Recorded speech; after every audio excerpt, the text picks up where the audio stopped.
Yuk, mari kita menghitung cost accounting untuk membuat Indonesia menjadi negara superpower di tahun 2045 yang harus kita kerjakan saat ini. Sekali lagi, sekarang kita namakan Vision 2045 Indonesia Emas. Indonesia akan menjadi food country karena akan mengendalikan 50% pangan dunia. Beras akan kita tingkatkan 20 kali hasil produksinya. Pabrik pupuk akan ditingkatkan 20 kali hasil produksinya. Juga semua panganan tanaman lainnya. Storage pergudangan, cold storage dibangun di mana-mana termasuk untuk perikanan dan hasil-hasil laut lainnya. Di setiap provinsi ada. Wilayah Sumatera, Sulawesi, Papua akan jadi lumbung pangan dunia. Kemudian kekuatan mineral bahan baku diproduksi sumber daya alamnya tersebut, namun bukan untuk dijual seperti sekarang lakukan yang hanya jadi komoditas kalau sekarang. Namun semua diproduksi untuk jadi underlying printing money rupiah. Bahkan nanti rupiah bisa menjadi uang yang akan dipinjamkan negara berkembang lainnya seperti ke Afrika, Asia Selatan, dan lain sebagainya. Beda strategi peminjaman uang ke negara ketiga dengan strategi obor dan IMF. Kita tidak memberikan mereka bunga. Kita bukan negara yang memberikan debt trap dengan bunga seperti obor dan IMF, tapi memberikan finish produk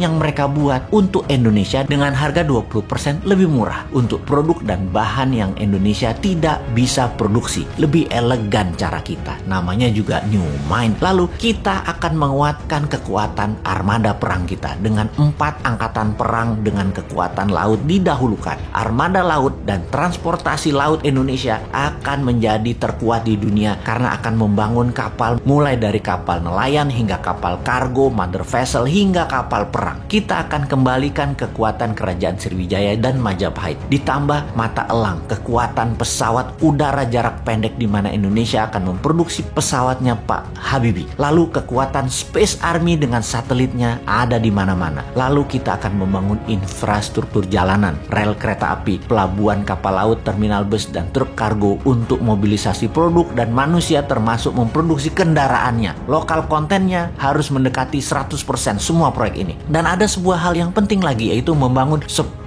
juta unit rumah yang semuanya nanti dicicil tanpa bunga kepada setiap peminat atau penghuninya. Dengan adanya 5G bahkan 6G, maka gerakan urbanisasi desa ke kota tidak diperlukan lagi. Orang malah banyak tinggal di desa, tinggal di daerah karena semua sarana terkoneksi dengan biaya telekomunikasi gratis. Untuk kesehatan bagaimana? Selain membangun sistem kesehatan yang masif seperti rumah sakit, puskesmas, posyandu yang gratis, maka menyiapkan sarana sehat menjadi wajib. Bukan hanya penyembuhan, imunitas ditinggikan warganya dengan vitamin, dengan juga dibangun banyak sarana olahraga publik. Taman kota dibangun, kompetisi hampir di semua cabang olahraga modern sampai tradisional. Di semua wilayah di setiap minggu ada kompetisi, juga ada pameran kebudayaan. Setiap minggu kegiatan keluarga akan penuh dengan kegiatan yang sehat dan kompetisi olahraga serta budaya yang semarak di mana-mana karena semua sarana gratis dan banyak. Untuk itu semua Indonesia memerlukan energi, dan energi listrik yang terbaik di Indonesia adalah energi bertenaga thorium, tenaga matahari, dan tenaga angin. Di mana listrik awal ini bisa menjadi sarana mencharge baterai untuk setiap kendaraan di Indonesia. Mobil listrik, motor listrik, bis listrik, truk listrik, kapal laut listrik, dan lain sebagainya.